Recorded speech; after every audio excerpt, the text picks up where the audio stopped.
70 cm de diamètre. Au Sénégal, les élus mettent la main à la pâte.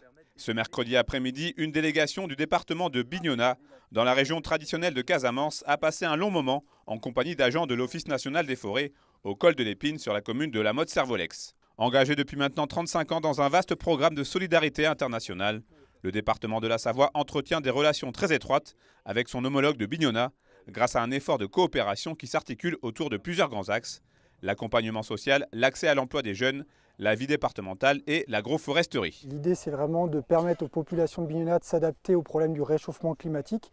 C'est très prégnant au sud du Sénégal. Ils ont un réchauffement de la température, une perte de la pluviométrie très fort.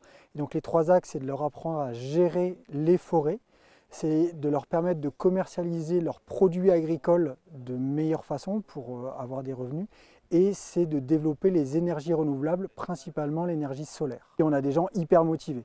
On va dire, nous, souvent ici, on est un peu dans la plainte, eux, ils sont dans l'envie, quoi. Ils ont envie de faire bouger les choses, envie de développer. C'est donc la forêt communale de La Motte-Servolex et ses 510 hectares de surface qui a été choisie pour cette immersion grandeur nature et ces échanges entre les élus de Bignona et les agents de l'ONF.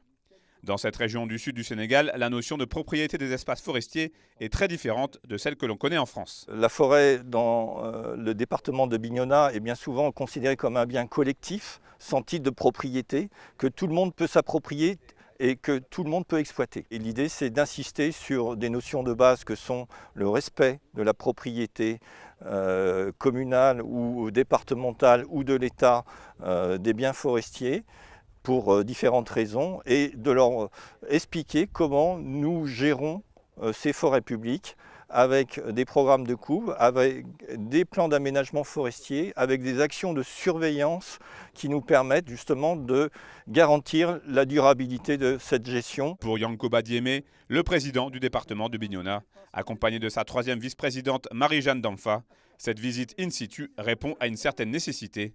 Peuplé de presque 300 000 habitants, le département de Bignona est considéré aujourd'hui comme la banque verte du Sénégal. Nous avons vu et appris une chose qui nous inspire.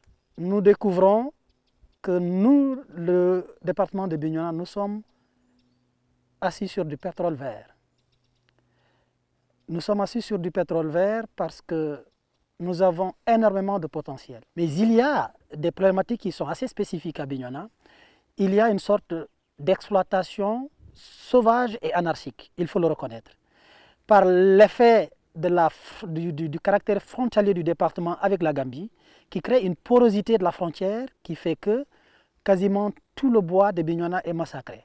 Initié il y a 6 ans, ce plan consacré à l'agroforesterie entre la Savoie et Bignona va être renouvelé pour la période 2023-2026. Les effets bénéfiques de cette coopération sur la forêt sénégalaise sont donc attendus avec impatience.